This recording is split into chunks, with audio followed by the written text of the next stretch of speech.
In the small village of Shadowbrook, nestled deep within a dense and eerie forest, there stood an abandoned house that had been the talk of terrifying tales for generations.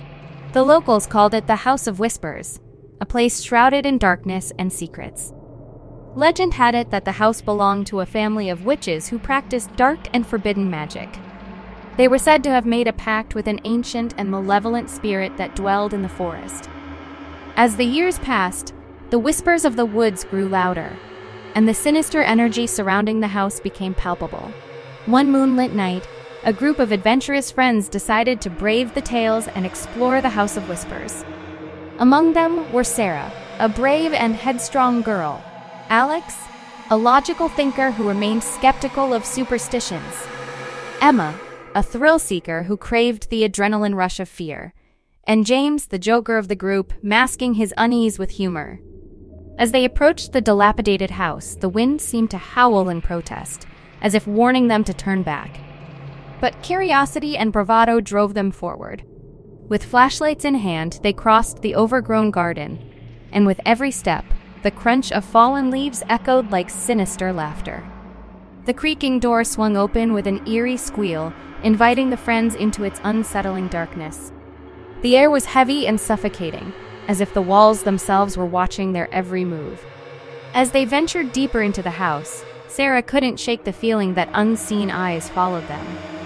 In the dusty living room, they stumbled upon a shattered mirror, reflecting distorted faces that seemed to belong to another realm. Emma's heart pounded with excitement, but her excitement soon turned to dread when she saw a ghostly apparition in the reflection, staring back at her with hollow eyes. Brushing it off as a trick of the mind, the group continued their exploration.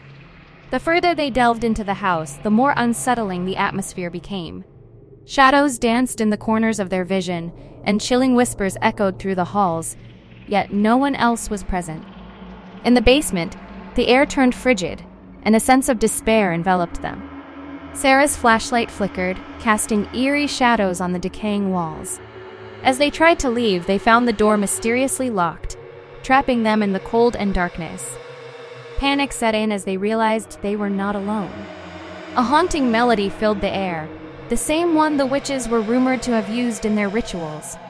The melody seemed to pull at their souls, as if beckoning them to join the spectral dance. Sarah tried to remain strong, urging her friends to stay calm, but even her courage wavered as she saw flickering lights and heard disembodied laughter. The malevolent spirit that once made a pact with the witches had awakened, and it hungered for new souls to torment. As the night wore on, the friends faced unimaginable horrors within the House of Whispers. Doors slammed shut, furniture moved on its own, and eerie symbols glowed on the walls. Emma's thrill-seeking nature turned into terror as she realized that the legends were real, and they were caught in a nightmarish trap. Finally, with a surge of determination, Sarah managed to break the spell that held them captive. The door creaked open, and the friends fled the house, gasping for breath and covered in a cold sweat. They never returned to the House of Whispers, and the village of Shadowbrook remained haunted by its sinister past. The tale of their harrowing night spread like wildfire, becoming a cautionary legend told in hushed whispers to anyone who dared venture near the haunted house. And so, the House of Whispers remained abandoned, a dark reminder of the malevolent forces that lurked in the shadows. Its walls echoed with the tormented cries of its past inhabitants, and the chilling whispers of the forest continued to warn those who passed by. To this day, the House of Whispers stands as a terrifying testament to the thin veil that separates the living from the restless spirits that dwell in the darkness. Its legend lives on, etched in the memories of those who survived the horrors of that moonlit night in Shadowbrook. Deep in the heart of the Appalachian Mountains, there lay a secluded and abandoned cabin that had long been forgotten by time. Locals referred to it as the Cursed Cabin, a place where darkness had once taken hold, leaving behind a trail of eerie tales and unsolved mysteries. Legend had it that a reclusive family once dwelled in the cabin, practicing forbidden rituals and summoning malevolent spirits. As the story went, one fateful night, the family attempted to harness the power of a vengeful ghost that roamed the woods nearby. Their arrogance led to their demise, and the cabin was left tainted with the malevolent presence they had unleashed. Years later, a group of adventurous friends comprising Rachel, a curious and fearless soul, Mark, a skeptic who believed in logical explanations, Lisa, an enthusiast of the supernatural, and Mike, a thrill-seeker with a penchant for danger, decided to venture into the Appalachian wilderness to explore the cursed cabin. As they trekked through the dense forest, the atmosphere grew increasingly eerie. The trees seemed to whisper ominous warnings, and the wind carried a mournful melody that sent shivers down their spines. Undeterred, the group pressed on, their determination fueled by curiosity and youthful bravado. As they arrived at the cabin, its sight sent a chill through their bones. The wooden structure stood weathered and worn, its windows dark and hollow like the eyes of a malevolent spirit. Despite their initial excitement, the friends hesitated, as if an invisible force warned them of the peril within. Pushing aside their unease, they stepped over the threshold. The air inside was heavy and oppressive, suffocating their breaths. A pungent scent, reminiscent of decay, clung to the walls, permeating every corner of the cabin. Lisa's heart raced with anticipation, hoping to capture something paranormal on her camera. But as she snapped pictures, the flash revealed fleeting shadows and unexplained orbs, leaving them unsettled and questioning what they had just witnessed. Mark tried to explain away the occurrences, attributing them to mere coincidences and tricks of the light. But his logical explanations faltered when a sudden gust of wind extinguished their flashlights, plunging them into complete darkness. Fear crept into their hearts, and the friends felt an inexplicable dread gnawing at their minds. Rachel clutched her necklace, a protective charm given to her by her grandmother, seeking comfort and strength from the symbol of faith. Then, a low and haunting whisper echoed through the cabin. It seemed to come from all directions, yet no source could be discerned. Each friend turned to the other, hoping for reassurance, but they found only fear reflected in each other's eyes. In the darkness, a dim, ghostly glow emerged from the walls, revealing eerie symbols etched into the wood. The friends knew they had to leave, but the cabin seemed to have a malevolent grip on them, unwilling to let them escape. As the whisper grew louder, the floorboards beneath them trembled, and an invisible force seemed to pull them closer to the sinister symbols. Panic consumed them, and Rachel clutched her grandmother's charm with all her might, invoking its protection. With a surge of willpower, Rachel managed to break free from the cabin's grasp, and the others followed suit. They ran as if their lives depended on it, not looking back until they reached the edge of the forest. Breathing heavily, they looked back at the cursed cabin, its malevolence seeping through the trees. Rachel's charm glowed with a newfound energy, as if it had absorbed the darkness that had clung to the cabin. From that day on, the friends never spoke of their harrowing encounter. They knew that they had stumbled upon something beyond explanation, something best left untouched and unspoken.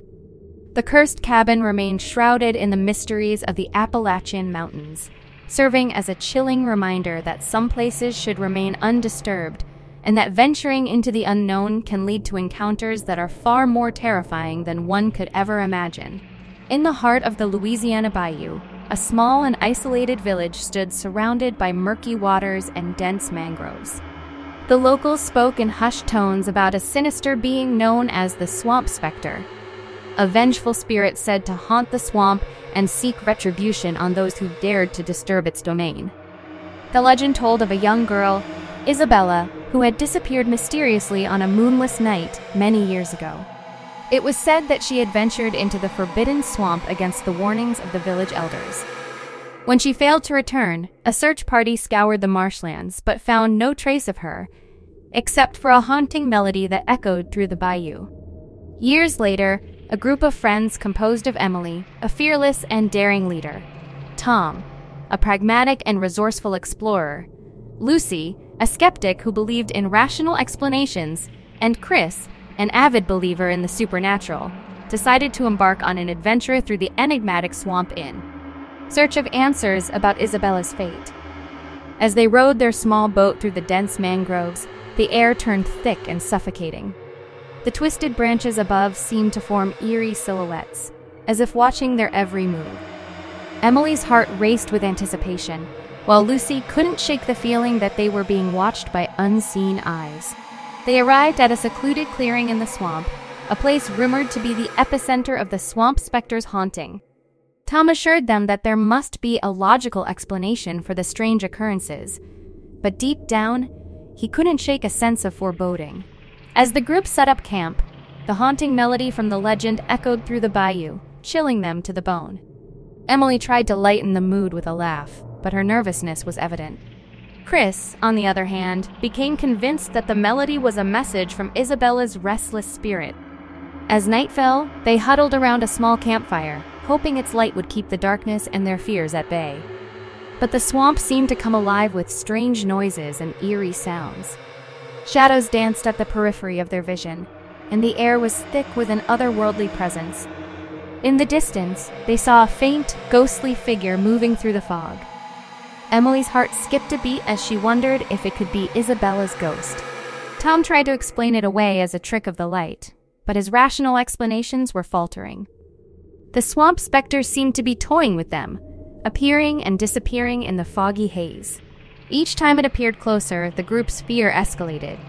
Emily clutched a locket she had found earlier, a memento from the legend, seeking protection from whatever malevolent force lurked in the shadows. As the night wore on, the melody intensified, its haunting notes piercing through their souls.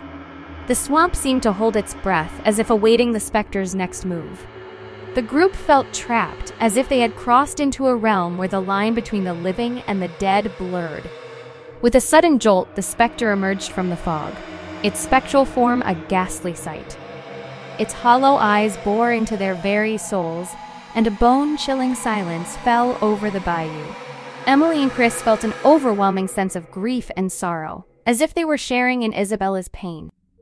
But Tom's pragmatism returned, and he realized that the swamp specter was nothing more than an illusion, a manifestation of their collective fears and the eerie ambience of the swamp. With newfound courage, he stood up, challenging the specter with determination. As Tom's resolve grew stronger, the specter began to dissipate, its malevolence fading into the night.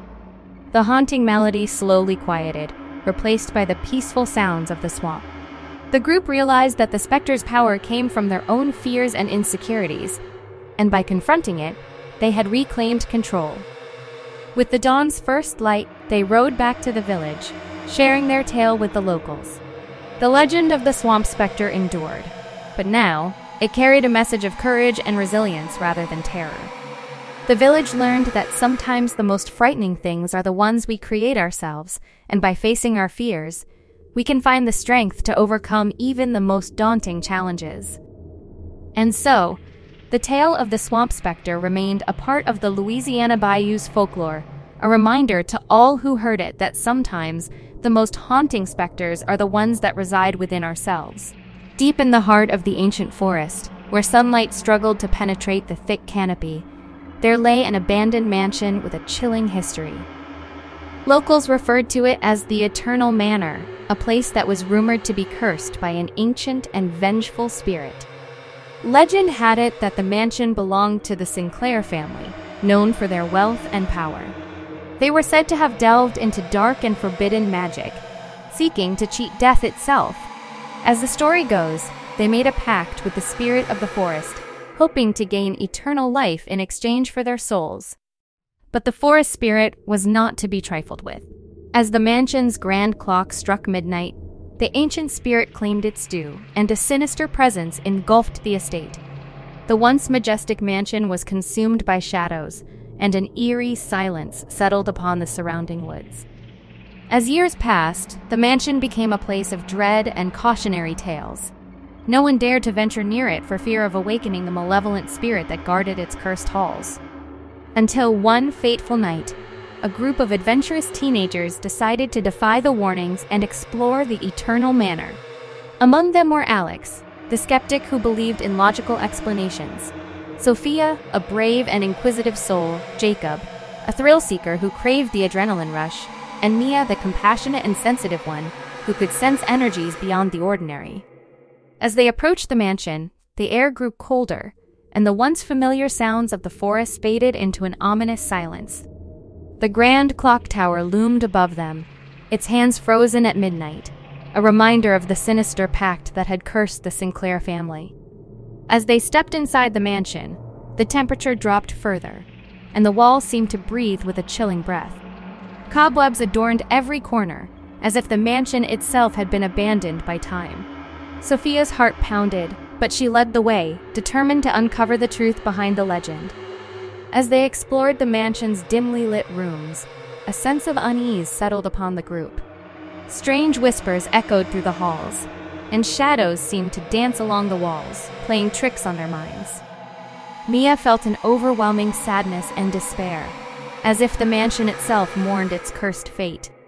In the heart of the mansion, they stumbled upon an old journal belonging to one of the Sinclair ancestors. The journal spoke of their desperate quest for eternal life, their arrogance, and the dreadful consequences of their actions. The spirit of the forest had taken not only their lives, but their souls, condemning them to an eternity of torment within the walls of the mansion. As the clock struck midnight, a bone-chilling wind swept through the mansion, and the group felt an otherworldly presence surrounding them. Mia's senses tingled with a powerful energy, and she warned her friends that they had awakened the vengeful spirit that guarded the Eternal Manor. In a panic, the group tried to flee, but the mansion seemed to twist and shift, trapping them within its cursed embrace. They felt the malevolent spirit's icy grip tightening around them, their breaths becoming shallow with fear. Just when all hope seemed lost, Mia's compassion and empathy for the spirits that dwelled there led her to plead with the forest spirit for mercy.